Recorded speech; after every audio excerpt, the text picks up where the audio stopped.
ngen-ngen. Qablahu aw masya Allah min dalika faka'anna takasara a'mar ummatihi alla yablughu minal amali misla alladhi balaghu ghairuhum fa'atahu Allahu lailatul qadri khairum min alfi syahr. Berangkat dari kekhawatiran itu Allah Subhanahu wa taala memberikan satu spesial. Karena Nabi itu spesial.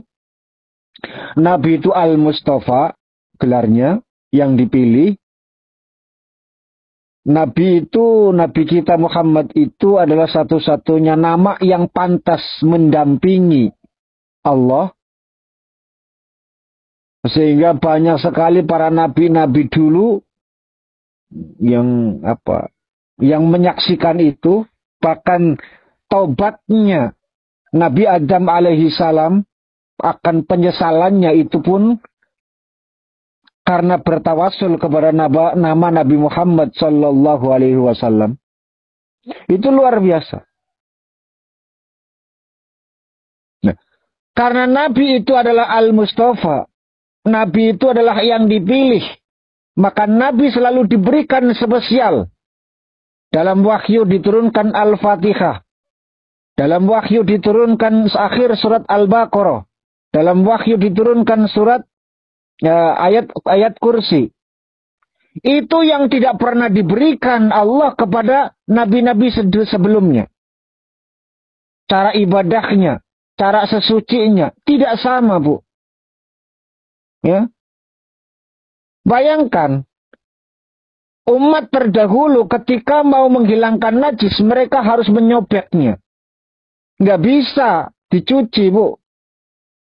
Ya. Tetap dianggap najis, walaupun sudah dicuci. Karena cara mensucikan najis dengan menyobeknya, dengan menghilangkan bagian yang kena najis itu.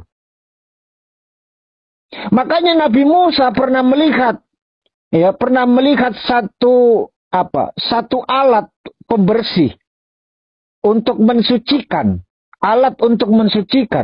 yaitu air dengan batu. Dan itu diminta sama Nabi Musa. Mentang-mentang Nabi Musa itu bisa bicara sama Allah, kalimullah, langsung ngomong saja, ya Rabb, itu buat saya. Kata Allah, enggak, ini khusus untuk Nabi kesayanganku. Siapa? Nabi Muhammad. Tidak bisa ini. Nah, makanya kita itu bersyukur banget menjadi umatnya Nabi Muhammad. Sehingga ketika kita sesuci pun cukup dengan dibasuh. Menghilangkan najis cukup dengan dibasuh. Orang kudu dihilangkan, Bu, dari organ tubuh. Ya. Dalam cara bertobat, tidaklah mereka diterima tobatnya kecuali mengakhiri hidup mereka sebagai bukti kesungguhan. Iwamit, cukup istighfar, selesai. Saking cintanya, saking sayangnya Allah kepada kita. Karena kita dianggap sebagai umat yang umurnya lebih sedikit, maka Allah Subhanahu wa taala memberikan satu kenikmatan yang luar biasa. Bentuknya adalah Lailatul Qadar khairum min alfi syahr. Yang mana lebih baik ketimbang 1000 bulan. Dajjal, 1000 bulan itu berapa tahun? Wong 1 tahunnya saja itu 12 bulan. Ini 1000. Cukup dengan kita menyaksikan atau merasakan, menangi nek basa Jawa malam Lailatul Qadar. Nah, yang jadi pertanyaan adalah kapan malam Lailatul Qadar itu? Pertama, kita bahas lewat standar ilmu atau yang ada dalam kitab-kitab dan disahkan. Ya. Kita belajar pinter-pinteran, Bu. Di sini pun terjadi satu ketimpangan. Yang jenengan melu mikir tapi. Baik. Lailatul Qadar itu terjadi di bulan Ramadan. Kapan itu terjadinya? Lewat hadis-hadis. Ya hadisnya kebetulan hadisnya ahad KB, Bu. Ya, hadisnya itu hadis ahadi. Lewat Aisyah. Artinya hadis ahadi. Nggak mutawatir gitu loh. Bukan yang disampaikan di halayak rame, tidak. Kapan itu? Nabi selalu mengecangkan ikat pinggangnya di malam 10 hari terakhir. Ya. Ada satu pendapat mengatakan karena turunnya Lailatul Qadar itu adalah di tanggal ganjil 10 hari terakhir. 21, 23, 25, 27, 29. Dan itu nggak satu sekaligus, Bu. Jadi 21 itu satu ulama, 23 satu ulama, 25 satu ulama, 27 satu ulama, 29 satu ulama. Artinya apa? Di pertengahan, di akhir bulan Ramadan itu pun bertentangan. Ada yang menganggap itu tanggal 27, 21, 23, 25, 27, 29. Satu. Lalu yang kedua.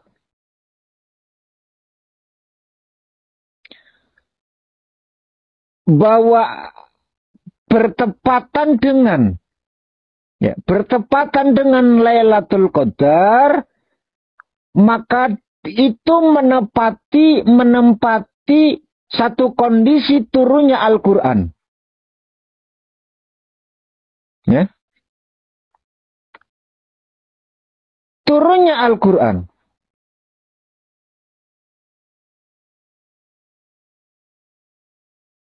Nah sekarang, kitab-kitab yang jenengan paham, nuzulul Quran itu tanggal berapa, Bu? Yang jenengan peringati, nuzulul Quran itu tanggal berapa? Kemarin, belum ya? 17 Ramadan. Tanggal 17 Ramadan. Nah, sepakat ya? Semua kitab itu mengatakan 17 Ramadan. Itu nuzulul Quran. Oke. Lailatul Qadarnya tanggal berapa, Bu? 21. Ganjil di 25, 27, 29. 29. Padahal bersamaan dengan turunnya Al-Quran, bersamaan itu pula turunnya Lailatul Qadar. Lah sinkronnya di mana? Nuzulul Qur'annya tanggal 17, kok Lailatul Qadarnya tanggal likuran. Padahal turunnya Al-Quran itu menunjukkan Lailatul Qadar.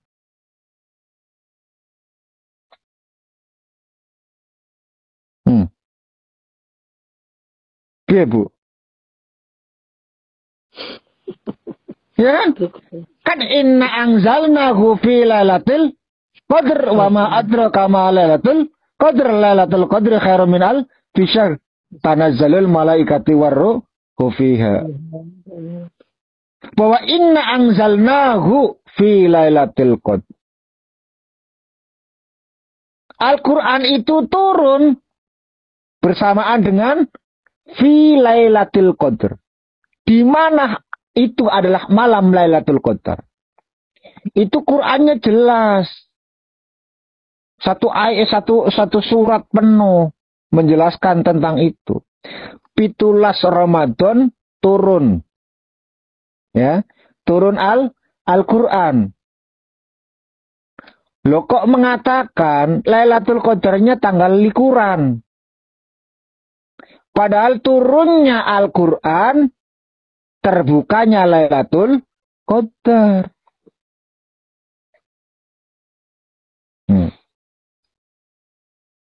Iya kan? Iya. Nah terus jenengan pan mulai dari mana wis untuk mengejar Lailatul Qadar? Mumpung sekarang itu bulan suci Ramadan. Dari awal Ramadan. Dari awal Ramadan. Ya. Malah boleh jadi sejak dari Sa'ban, Bu. Oh, nggih. Sama. Ya. Boleh jadi sejak dari Sa'ban. Oh, sekarang gini. Ayat terakhir yang turun, al-yawma lakum apa? Al-yawma lakum itu turun kapan? Dzulhijjah. Tanggal 9 Arafah. Artinya setiap ayat itu turun adalah Lailatul Qadar. Sehingga apa? Sehingga seluruh ulama-ulama sing sampai apa? Sampai isyak, sampai kasaf, itu nggak pernah, Bu, nggak pernah menspesialkan, ya, nggak pernah spesial. Kok kayaknya jenengan ke senenge waya apa? Nek lebarannya Cina apa, Bu? Saya lupa. Imlek. Biasanya nek Imlek kan jenengan oleh ampo kan, oleh amplop merah itu kan. Oh, seneng kan? Loh masa kok jenengan senengnya kok ning kono tok ngono lho. Dapat bonus. Ya kan berarti kan 1 tahun sekali kan? Berarti kan dibatasi gitu loh. Nah, ulama-ulama yang tingkatannya itu khosul khos itu enggak pernah membatasi bahwa Lailatul Qadar itu adalah di tanggal akhir Ramadan. Itu tidak. Ditanggalkan. Itu tidak. Setiap hari itu dinanti. Karena Syawal pun ayat turun. Ya, Quran itu turun bulan Syawal. Muharram turun. Artinya apa? Setiap 1 bulan itu ada ayat yang turun dalam 1 tahun. Sehingga apa? Sehingga seluruh ulama-ulama yang isek itu mengatakan tidak ada batasan kapan Lailatul Qadar itu turun. Nah, lalu kenapa yang populer itu adalah di malam Ramadan? Karena pertama kali ayat itu turun di Gua Hiro di bulan Ramadan tanggal 17 bulan puasa. Tapi kenapa prakteknya Nabi lebih senang ya mengiktikafkan dirinya di masjid, jarang pulang ke rumah ketika 10 hari yang terakhir. Nah, ini yang untuk dalil-dalil gitu loh. Dalil-dalil mereka yang mengatakan bahwa Lailatul Qadar itu tanggal 21, 23, 24, 25, 26. Bahkan Nabi pun ngajak ahli keluarganya untuk ibadah. Nah, poin pertama yang bisa kita rasakan adalah saat kita tahu bahwa di malam terakhir itu adalah malam Lailatul Qadar, maka orang akan meningkatkan kualitas ibadahnya, sholatnya, baca Qur'annya, zikirnya. Itu akan ditingkatkan. Karena kita tidak akan pernah tahu kapan Lailatul Qadar itu akan turun. Sedangkan Lailatul Qadar itu hanya sekilas, sekejap lep. Gitu loh. Artinya nggak lama. Masaknya itu nggak lama. Bukjone wong nek pas lagi dalam keadaan ibadah, orang itu seakan-akan ibadah selama 1000 bulan. Umur kita nggak sampai ke sana, Bu. Ya, umur kita nggak sampai ke sana. Nggak ada seperempatnya sama sekali umur kita. Dan itu ditulis, dianggap sebagai ibadah yang dikerjakan selama 1000 bulan itu. Bahkan jauh lebih itu. Karena khairum min alfi syahr, jauh lebih baik ketimbang 1000 bulan. Artinya apa? Bisa lebih dari 1000 bulan. Karena lebih baik dari 1000 bulan. Ya, bisa 2000, bisa 3000 lebihnya. Yang jelas itu nggak pas 1000 bulan. Karena lebih baik dari, sama seperti 2 sholat fajar itu. Ya, sholat 2 rakaat sholat fajar itu lebih baik ketimbang dunia dan seisinya. Bayangkan. Dunia dan seisinya. Nggak cukup emas tok, Bu. Nggak cukup semua harta yang ada di seluruh isinya. Alam semesta dan sebagainya. Karena seisinya gitu loh. Planet, semacam-macam. Langit, bumi, matahari, bulan, bintang, macam-macam. Itu jauh lebih baik ketimbang dunia dan seisinya. Artinya apa? Tidak dibatasi dengan harta benda. Jenengan itu luwih njaluk duit akeh, keliru. Kekayaan orang yang melakukan 2 salat fajar sebelum salat subuh itu akan mendapatkan kekayaan dunia dan seisinya. Berarti orang paling kaya, Bu. Ya, orang paling kaya. Begitupun Lailatul Qadar lebih baik dari 1000 bulan. Artinya nggak terbatas gitu loh.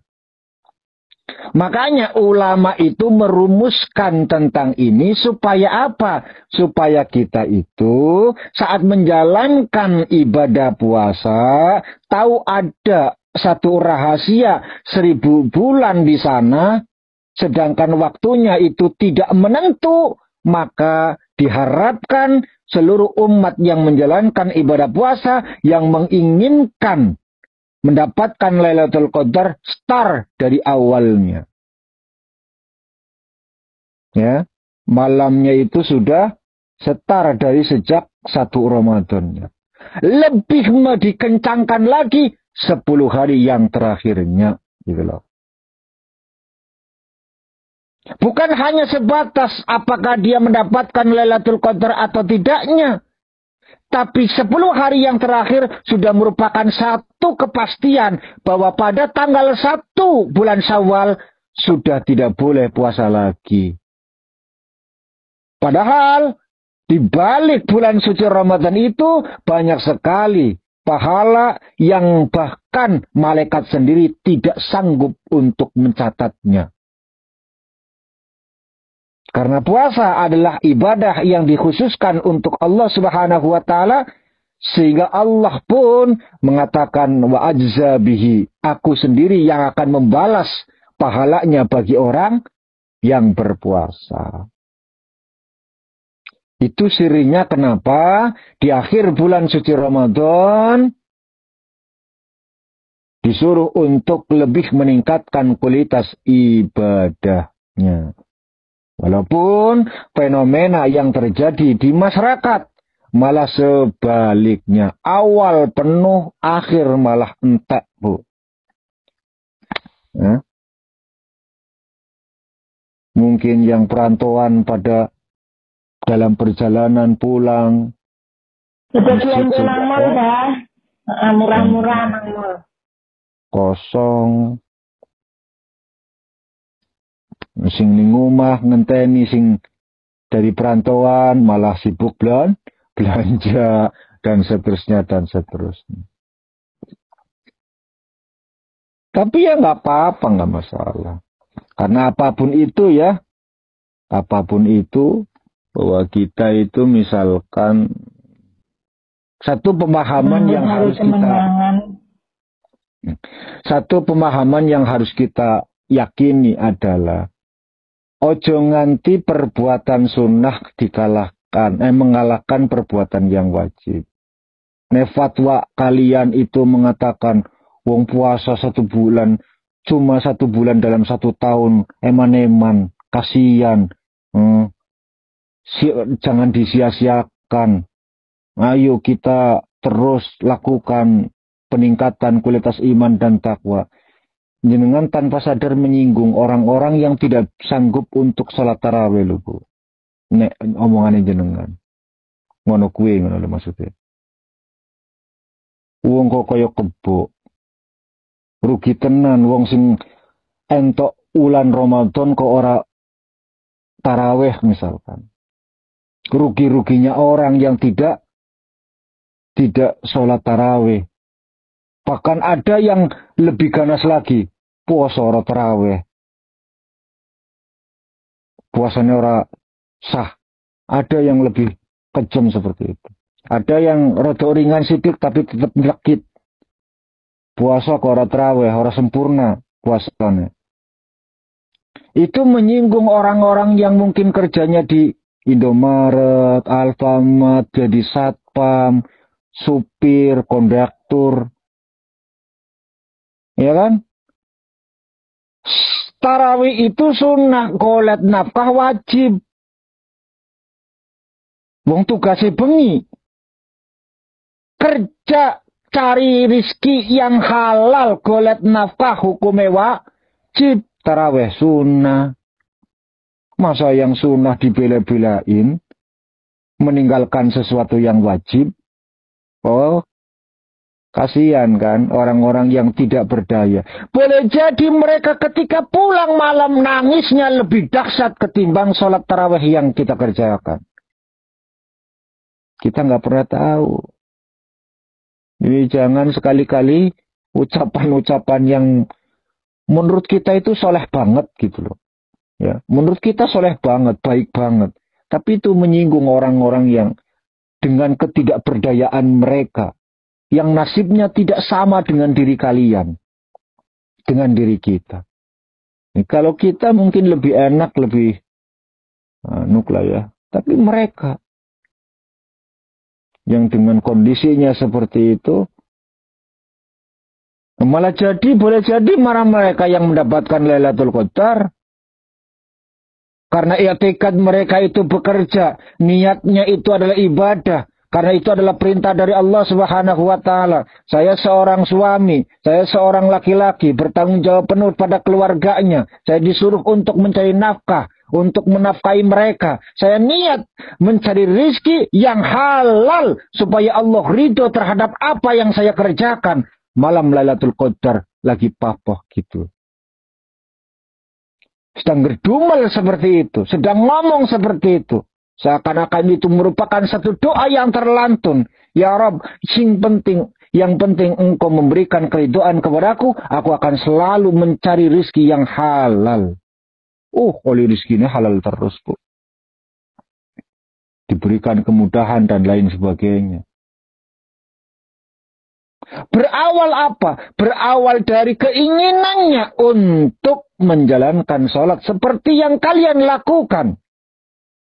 Bayangkan, dalam kondisi pekerjaannya dia melihat di masjid, di musola, di mana-mana melihat bagaimana khusyuknya kalian menjalankan sholat tarawih.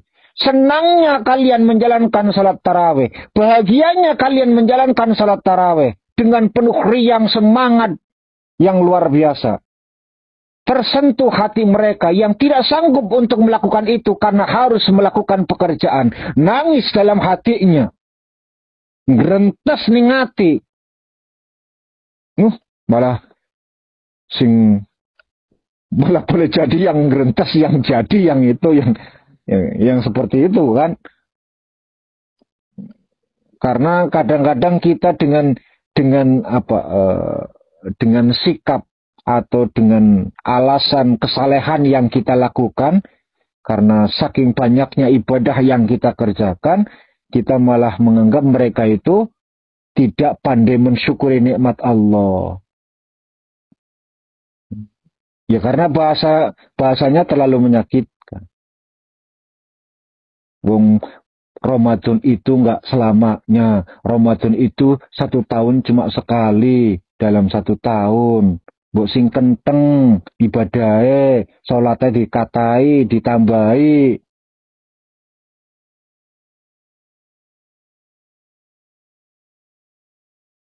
Wong kok ora duweni syukur.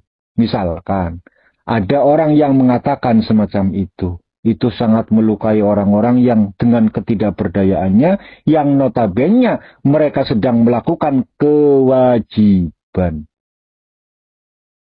Ya. Nah, sekarang bayangkan, misalkan mereka itu mengikuti hawa nafsu kita. Semua orang itu masuk ke masjid semua, i'tikaf semuanya di sana. Jalanan sepi. Ya. Jenengan mau kemana-mana nggak bisa, mau belanja apapun nggak ada. Ngerene sing jaga kok. Toko tutup kabeh, pom bensin tutup, kepolisian tutup.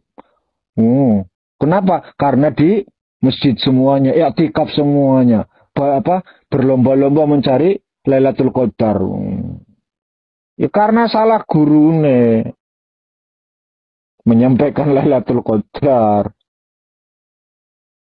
Selama dalam keadaan jenengan melakukan ibadah, ya syukur-syukur. Nilai bentuk ibadahnya adalah ritual, bukan amalia.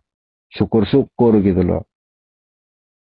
Yaitu dalam keadaan, entah itu baca Quran, entah itu sholat, entah itu sujud, entah itu semacam-macam.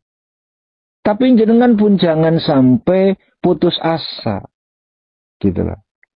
Selama dalam kondisi kalian itu melakukan satu perbuatan baik, tidak dalam keadaan tidak dalam keadaan zina, tidak dalam keadaan perbuatan keliru, perbuatan salah. Terus menemukan Lailatul Qadar,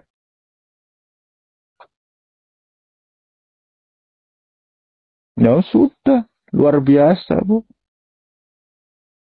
Kan tidak dalam keadaan melakukan kekeliruan. Artinya apa? Artinya kita itu dalam keadaan melakukan kewajiban. Karena bersamaan jenengan tidak melakukan kemaksiatan, maka bersama dengan itu pula jenengan sedang melakukan kewajiban. Makanya ada ulama yang mengatakan nggak ada mubah. Nggak ada perbuatan makruh. Nggak ada. Nggak ada mubah, nggak ada makruh. Karena saatnya dengan melakukan kemaksiatan, perbuatan dosa, maka saat itu jenengan sedang meninggalkan perbuatan yang diwajibkan. Nah, ketika jenengan meninggalkan perbuatan yang dilarang, tidak diizinkan sama agama, maka saat itu pula jenengan sedang melakukan kewajiban. Karena bandingannya dosa ya wajib gitu loh. Jenengan melakukan salah berarti dosa. Berarti saat lagi dosa jenengan meninggalkan yang wajib. Contoh, ya, seorang laki-laki punya 2 orang perempuan, yang satu istri yang sah, yang satu selingkuhan. Saat jenengan ngeloni selingkuhannya berarti sedang meninggalkan sesuatu yang wajib, ngeloni bojo. Nah, saat jenengan ngeloni bojone berarti meninggalkan sesuatu yang dilarang, yaitu selingkuh. Kan seperti itu. Jadi ulama itu sesederhana itu menyampaikan supaya menenteramkan umat jangan putus asa dari rahmat gitu loh. Andaikan ini selalu digaungkan, orang-orang yang Ayo semuanya i'tikaf di masjid, semuanya kumpul di masjid di malam-malam terakhir. Itu selalu yang digaungkan. Banyak orang-orang yang merasa kecewa, Bu. Banyak orang yang merasa tidak mampu dan tidak sanggup. Gitu loh. Karena mungkin dari sisi fisiknya atau mungkin pekerjaannya atau mungkin yang lainnya gitu loh. Walhasil mereka tidak sama seperti orang yang selalu menggaungkan itu.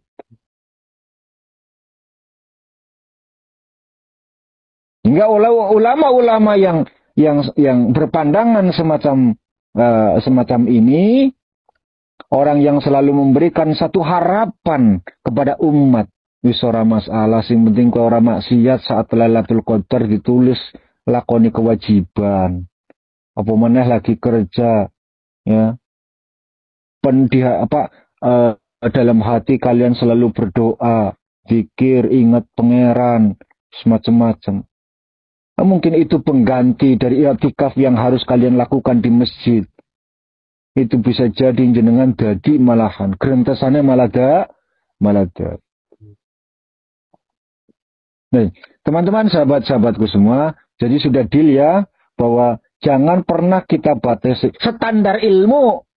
Saya ulangi, standar ilmu yang ada dalam kitab. Jenengan tetap pakai. Jangan enggak gitu loh. Sehingga ketika kalian ditanya, nuzulul kapan? Tanggal 17. Lailatul Qadar. Selikur, telulikur, selawe, pitulikur, sangalikur. Lah jare nuzulul Quran bertepatan Lailatul Qadar. Tapi nuzulul Qurannya tanggal 17, Lailatul Qadarnya kok likuran, piye to? Ya wis ngono kuwi ning kitabe. Nah gitu loh. Tetap jenengan harus pakai itu gitu loh. Harus pakai standar ilmu. Adapun nanti pemahaman yang secara mendalam dan jenengan pengen ngerti saat jerone Lailatul Qadar, pengen mendalami yo ngaji. Ora usah protes. Kowe takut tak jawab. Kamu kan tanya kapan nuzul Quran? Ya tanggal 17. Coba kalian lihat dimanapun kitab manapun tanggal 17 Ramadan. Nuzulul Quran ya likuran. Wis. Kowe pantaku apa meneh? Nah ini sinkronasinya gimana ini? Masalah nuzulul Quran sama Lailatul Qadar. Ya takut mau berdalam apa mau debat apa mau apa gitu loh. Jadi jenengan tetap harus memakai standar ilmu. Nah, walaupun jenengan sudah merasa yakin bahwa tidak dibatasi gitu loh. Tapi standar ilmu harus tetap kalian sampaikan gitu loh. KB ulama, jumhur ulama, dan yang paling masyhur itu adalah tanggal 10 hari terakhir di bulan suci Ramadan itu Lailatul Qadar. Jangan sampaikan jumhur ulama, kesepakatan ulama yang paling masyhur adalah 10 hari yang terakhir dan di tanggal-tanggal ganjil. Sampaikan itu. Nuzulul Quran tetap tanggalnya 17. Bingungi teman sih, aku sing bingung. Aku sih ora. Ngono kae jawab. Baik teman-teman, sahabat-sahabatku semua. Mungkin itu saja ya yang bisa saya sampaikan. Ada pertanyaan? Baik, terima kasih. Dari seluruh jemaah Majelis Ta'lim Ilamit On-Air, akhirnya masih memberikan waktu untuk bertanya. Silakan. Jangan lupa passwordnya Rona Senja. Assalamualaikum warahmatullahi wabarakatuh. Waalaikumsalam warahmatullahi wabarakatuh. Rona pagi. Rona pagi. Ramadan kita dan berkah. Allahu Akbar, barakallah. Ya, perkenalkan apa? Saya Sulastri dari Banyuwangi, mau bertanya di sini apa? Di desa saya sini kan setiap hari Sabtu malam itu kan ada majelisan, itu majelis yakinan, manakipan. Nah di sini kan setiap pertemuan ada tausiah. tausiahnya itu melebihi waktu apa? Kadang niku kalau menyampaikan melebihi waktu, terus kalau tahlilan ya cukup tahlil biasanya, yakinnya nggak dibaca Fatoroh sama tahlil. Kalau pun manakib ya gitu.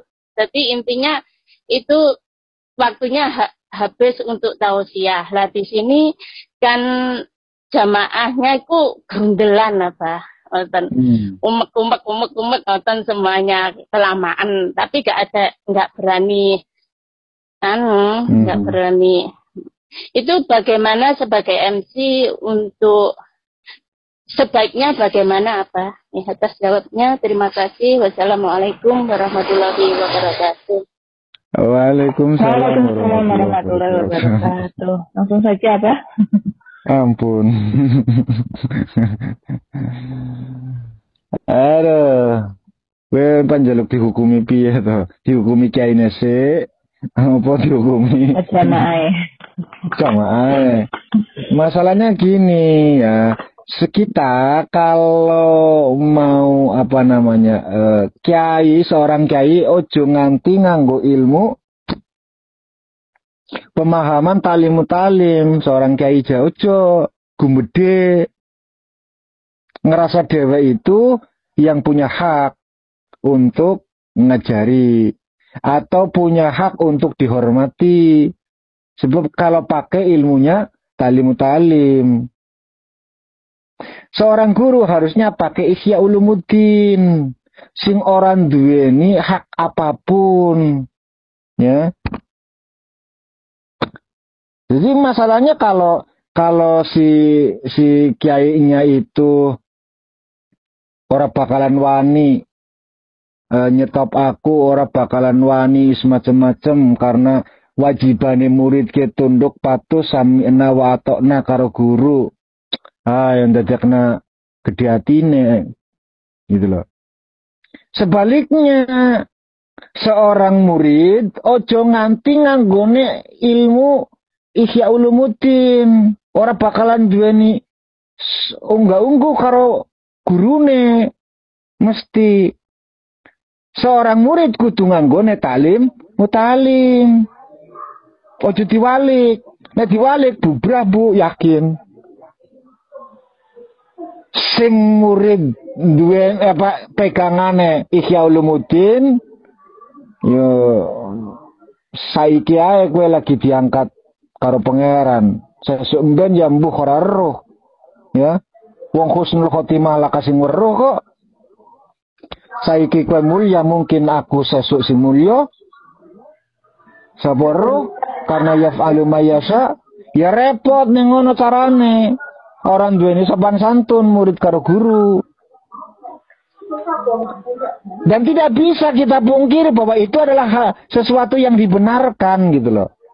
Cuman cara penerapannya yang beda.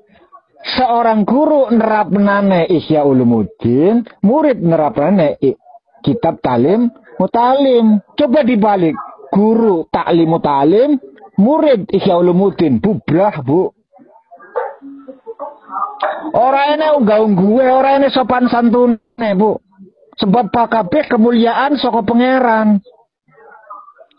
Sing guru haus dengan kehormatan, sing murid membebaskan diri dari semua itu. Nah, jadi sikap itu dulu yang harus kita pahami. Itu yang pertama. Ya. Jadi seorang murid talimnya ditata. Seorang guru Ihya Ulumuddin kudu dipahami. Satu. Yang kedua, boleh jadi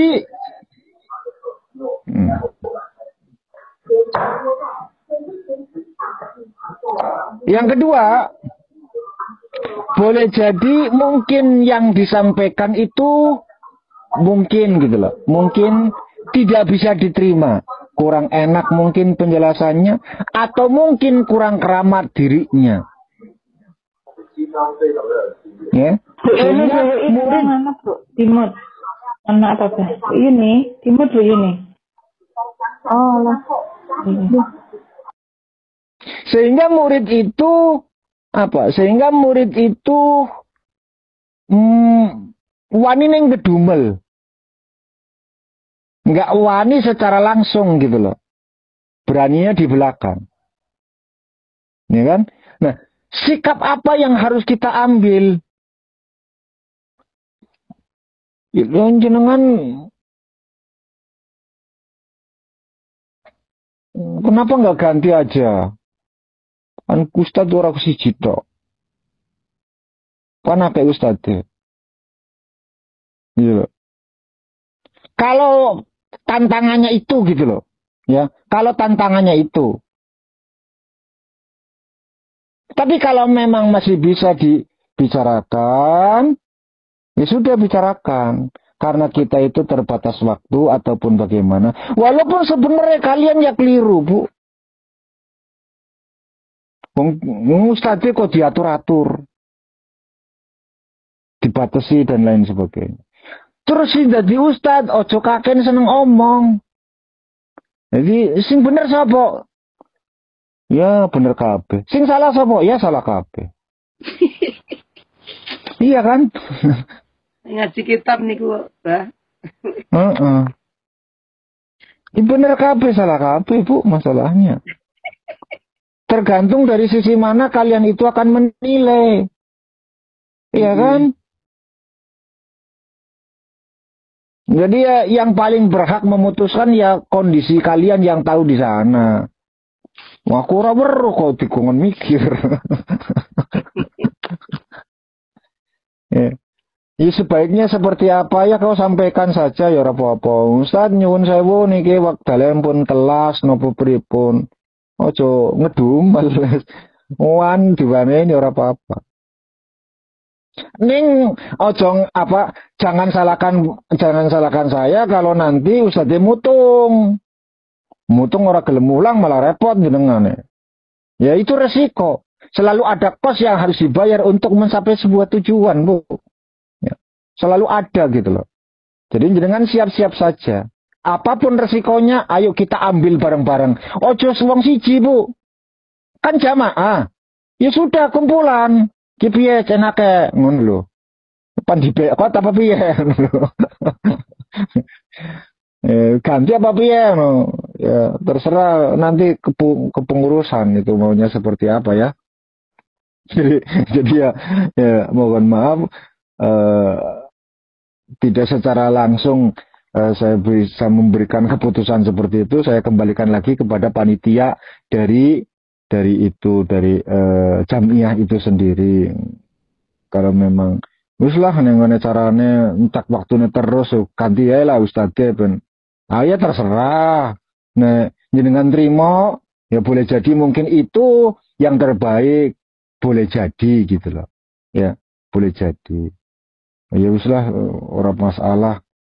Yang penting kita itu ngaji mungkin luwih luwih pahalane luwih akeh ketimbang zikir yang kita kerjakan gitu loh.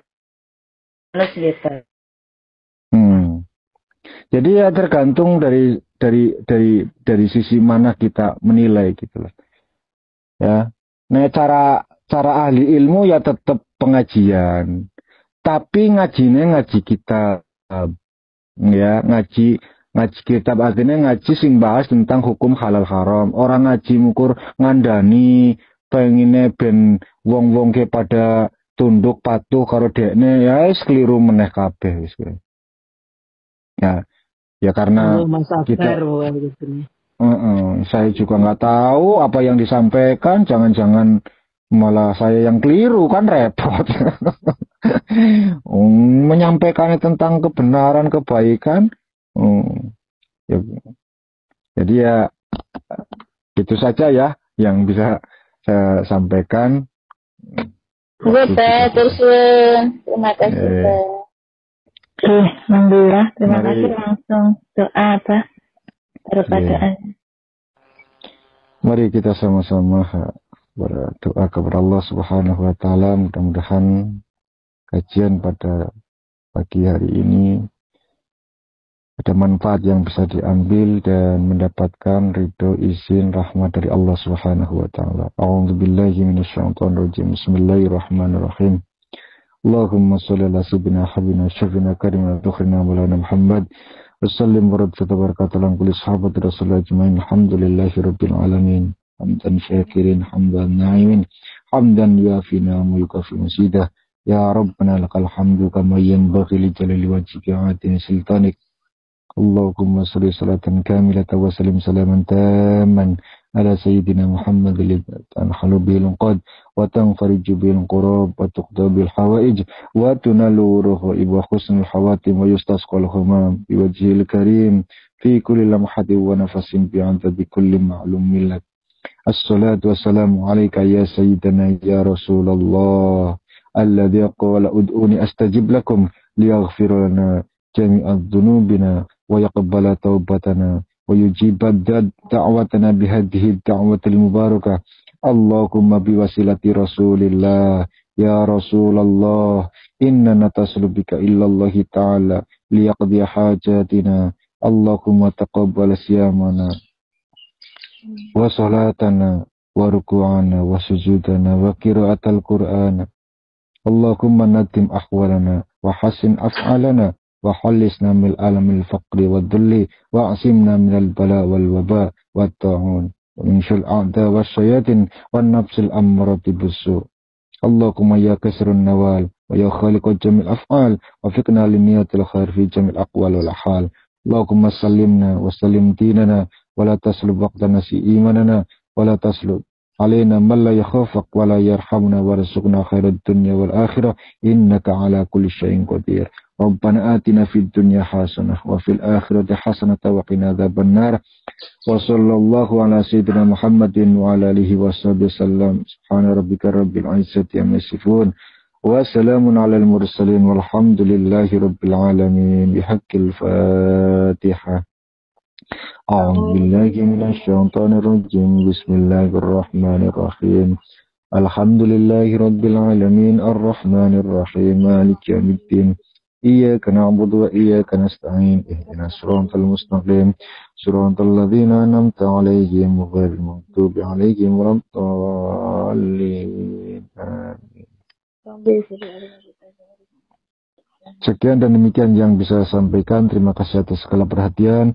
Mohon maaf atas segala kekurangan. Subhanakallahumma bihamdika asyhadu an la ilaha illa anta astaghfiruka wa atubu ilaik. Akhiru da'wana walhamdulillahi rabbil alamin. Wassalamualaikum warahmatullahi wabarakatuh. Waalaikumsalam warahmatullahi wabarakatuh.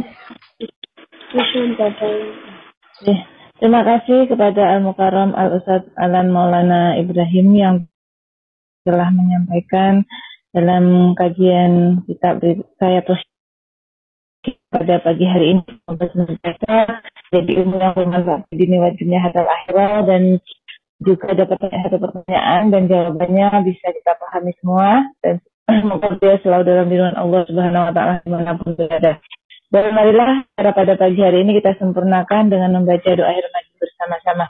A'udzubillahi minasyaitonir rajim. Bismillahirrahmanirrahim. Allahumma shalli ala sayyidina Muhammad wa ala ali sayyidina